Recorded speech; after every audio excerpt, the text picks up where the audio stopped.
What's up, you guys? Welcome to Ironically Ivy. If you have subscribed, I just want to say thank you for all of your support. I've got subscribers before I even posted a video, so that means the world to me. This video is to just tell you guys my story and to introduce myself to you and just let you know what this channel is all about. So let's go. My name is Ivy. I am 31 years old. I'll be 32. Wait, no, just kidding. I'm 32. I'll be, you get to the age that you just forget what age you are. I'm there. I will be 33 in May, and I am a type 1 diabetic, and I am in end-stage renal disease. I am a dialysis patient. I do peritoneal dialysis, and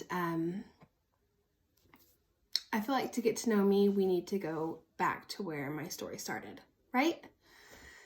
So, I lived a very normal childhood until I was 11. I lived the best childhood. Even afterwards, I did. I had the best childhood. It just got a little harder. I was diagnosed with juvenile type 1 diabetes when I was 11 years old. I lived in a very small town in Oklahoma. And, honestly, juvenile diabetes was really not heard of much. It was such a small town where I lived that I feel like when it happened, like the whole town knew about it, which is, it's okay. The whole town was there to support me and learn about everything that I was going through, but everybody did know what was going on in my hometown. I remember when we were little, my mom is a nurse and she did a whole class a whole event for my class to learn about type 1 diabetes, to learn about low blood sugar, insulin, all of the things that happen with type 1 diabetes. I had good years and bad years.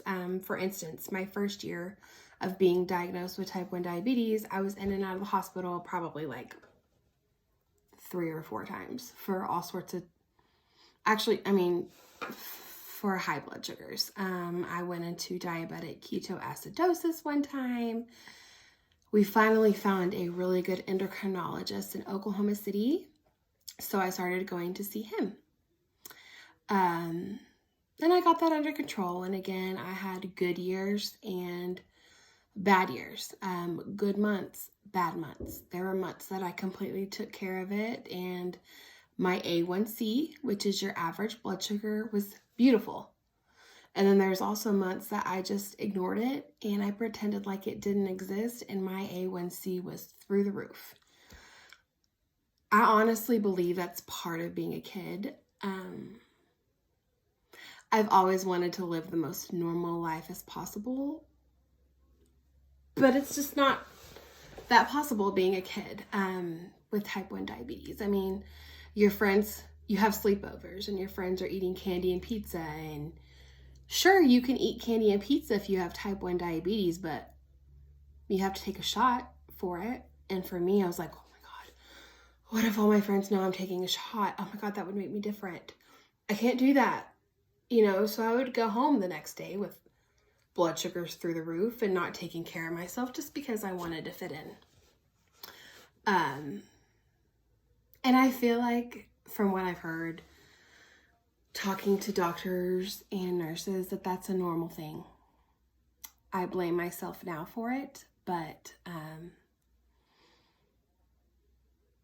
I honestly believe that I would have needed a kidney regardless of what happened in my past. And again, I do want to clarify that me making this channel and me making these videos, I am not asking for judgment. I'm not asking for sympathy. I just want to help anybody else out there who might be going through what I went through or what I'm currently going through. Okay, so I don't need any, hate comments or anything like that. Believe me, I blame myself enough. So please, let's not have any of that. Anyway, I was always told by everybody, like, if you don't take care of your diabetes, you're going to need a kidney transplant someday. You could, need an amputation, or you could need this or that. I never believed them. I never did, I thought that I was invincible, and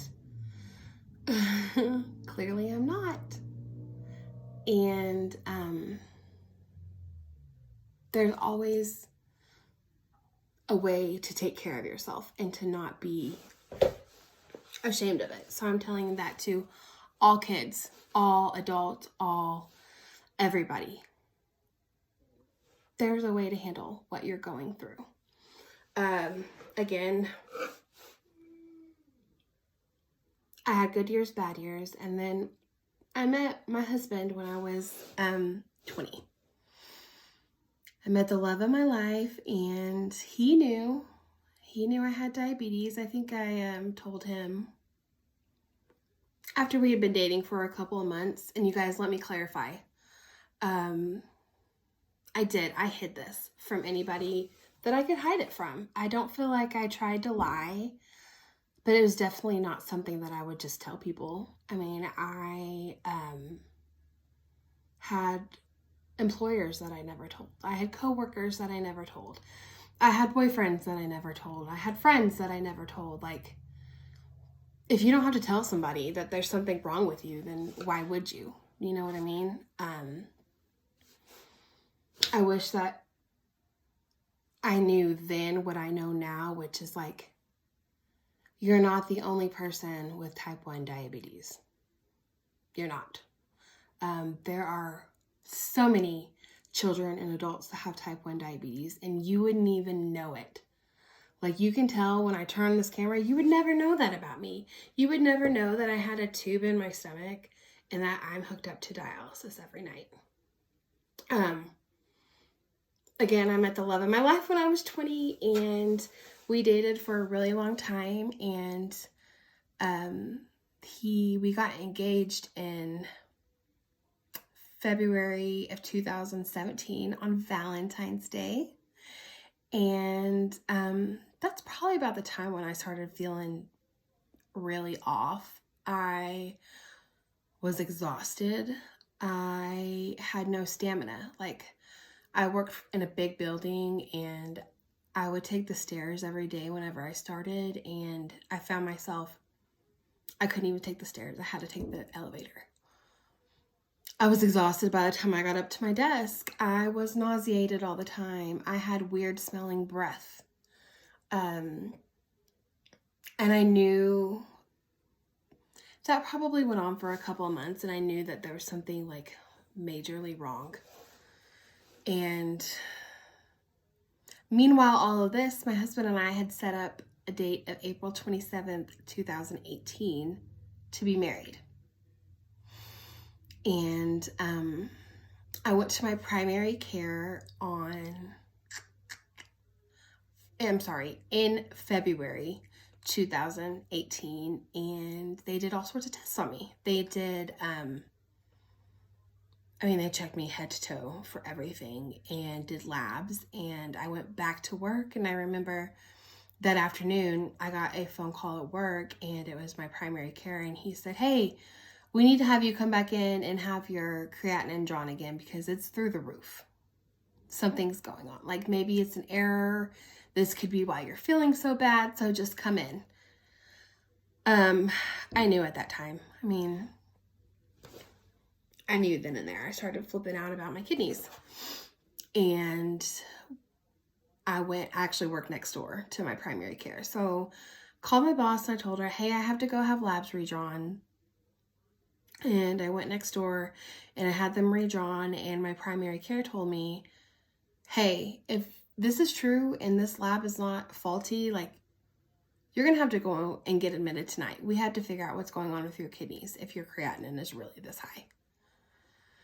So, of course, had my labs drawn. I went home, talked to my husband, flipped out. You know, we were both like, it's okay. Nothing's going on. It's fine. You're fine. And then my doctor called me and said, you got to go to the hospital. So in the hospital is where I met the best nephrologist I could ever ask for. I love him so much. He is part of Fresenius, and I love all my nurses from Fresenius. I just want to tell you guys how good they are. Honestly, if I have to be somewhere like twice a month, I would want it to be Fresenius. And I do have to be there twice a month. I see the doctor once a month, and okay, I'm getting backed up here. Sorry. So, Dr. Hendricks comes in, and he's like, hey, haven't I seen you before? I'm like, I don't remember. And he actually remembered me because I had seen him once. And it was for, I can't remember what it was, but he remembered me and I didn't remember him. And that's when I was like, horrible person. But Dr. Hendricks has completely saved my life. I know he has. I know for a fact. So when I was in the hospital, he started telling me we had to figure out if your kidney failure is acute or chronic. Now, you guys, you might not know. I'm going to clarify for you. If a condition is acute, its onset is very quick, and there's usually a cure for it. Not a cure, but like a way to make it better. Chronic is not ending.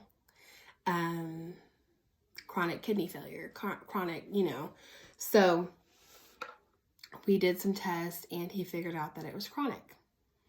And he came in the room and told me that I was going to have to go on the transplant list. I lost my shit, for lack of better words. I'm sure you guys can imagine. So from that point, we knew that I was going to have to get worked up for kidney. My kidneys were still filtering some at that point, and that was in February. I looked at Dr. Hendricks and I was like, I'm supposed to get married in April. And I wish that I could tell you the look on his face, because he was like, you're what? And I was like, yeah. And then I said, and we're getting married in Mexico. And he's like, you're what? And this is one of the biggest reasons why I love Dr. Hendricks, because he takes everything day to day. He told me, we're doing small goals. Our first goal is to go get you married. At that point in time, I did not need dialysis. I didn't feel the best, but I didn't feel the worst. And that was in February, and we ended up getting married in April in Mexico, and it was the wedding of my dreams, you guys. I feel like, I don't know, I feel like the most blessed person ever, because you know that when something goes wrong with you and you love somebody so much, you don't want them to have to deal with it. Do you know what I mean? Like, I tried to push my husband away. I tried to tell him, like, you shouldn't have to deal with this. You need to go marry somebody healthy. You need to blah, blah, blah. And my husband was like, no. And I tried to push him away, and I thank God every day that he didn't leave. Now, I could get really emotional talking about it. He has been the best support system I've ever, I don't know, like, I thank God for him every day. He loves me on my good days, and he loves me on my bad days. And for that, I am the most blessed girl. So we got married in April, and we stayed in Mexico for a week, and that was before I started dialysis, and it was the best trip and the best time. So much fun. And then about 10 months, probably about 8 months later, I was still working full time when I got married. But that did take a toll on me. I got exhausted. It was getting harder for me to wake up every day and get to work on time and to stay there all day and to even stay awake all day. I was exhausted. So I knew that it was time to do something different. And I started talking to Dr. Hendricks about dialysis. We went through all of my choices for dialysis, which, I mean, there's only two. You can do peritoneal dialysis or you can do hemodialysis. Peritoneal dialysis is what I chose. I have a little tube in my tummy right here. I hook up to my machine every night. I have dialysate. I'm in my supply room too. I have boxes and boxes of dialysate that I'm looking at right now. The way that peritoneal dialysis works is you have this tube and you have a machine, which I plan on showing that to you guys, just to walk you through everything that's going on. But you have a machine that you hook up to and you have these bags of dialysate. So the dialysate is what is actually cleaning out your peritoneum. It's what's filtering. Your peritoneum cavity is actually a filter. I don't know if you knew that. I didn't know that. But they put this tube in your peritoneum and then you have your dialysate on your machine and the dialysate goes into your stomach and it dwells. The dwelling is what is actually like doing the cleaning part. And so my dialysate dwells for an hour and about 5 minutes every time.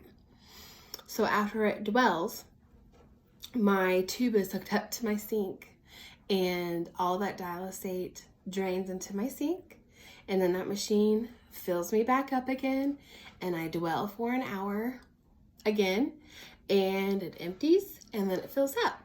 And that is how peritoneal dialysis works. I'm on that machine every night for 8 hours. I've been doing that since December of 2018. And it's good. I mean, it's kept me alive. I thank God for peritoneal dialysis. I have not got any infections. I've not had peritonitis. I've had nothing happen to me, which I thank God for. I was telling my nurses the other day how lucky I am that I haven't, and they told me, like, well, you haven't because you follow all your instructions, which I'm like, okay, you're right. I'll give myself credit. Yeah, it's easy to get peritonitis with peritoneal dialysis because you've got this tube in your tummy.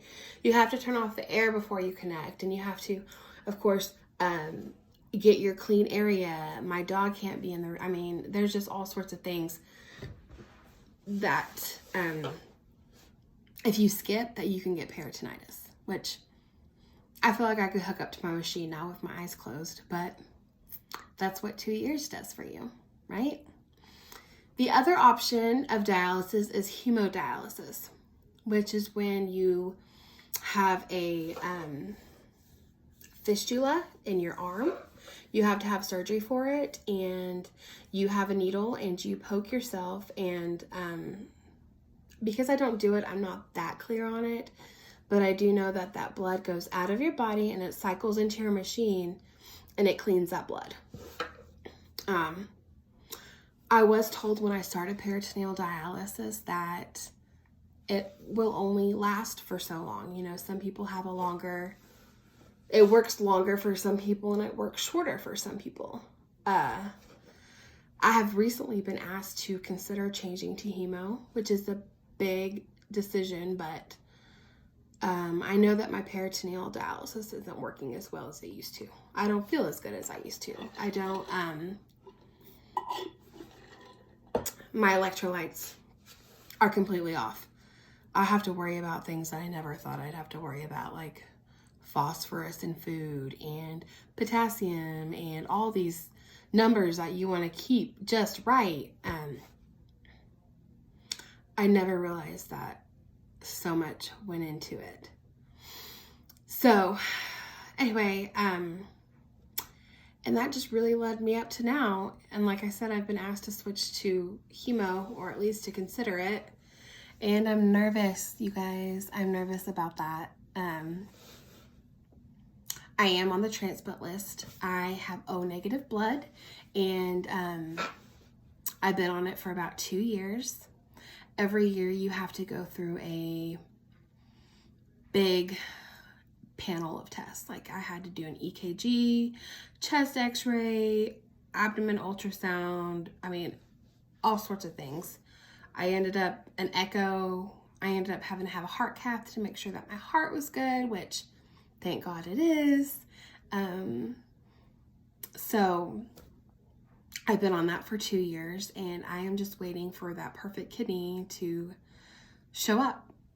So I know that this video is really just kind of all over the place, and I'm not sure if I'm going to edit it or not, or just leave it raw for you guys, because this is me.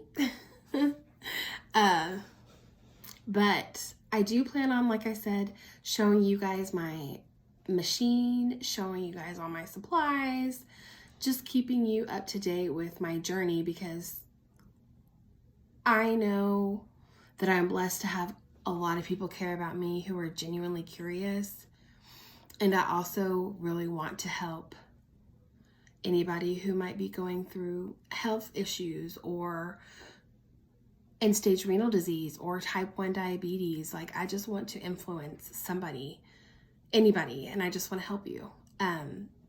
So I am going to post this and hope for the best reactions and results. I am a little nervous. It kind of feels like letting you guys into my deepest, darkest secrets. Like, I don't know. But like showing you guys my panty drawer, it's kind of how it feels. Like, hey, look at this. Look at this. I did this. This is crazy. But now I'm just rambling. If you found this video helpful, please like this video. I would like for it to get out to touch anybody emotionally. And if you feel like this channel is something that would help you, or if you're just interested in my journey, please subscribe. And again, like, share, subscribe. I'm so grateful for you watching this video and tuning in today. And I look forward to sharing more with you. Thank you again for watching.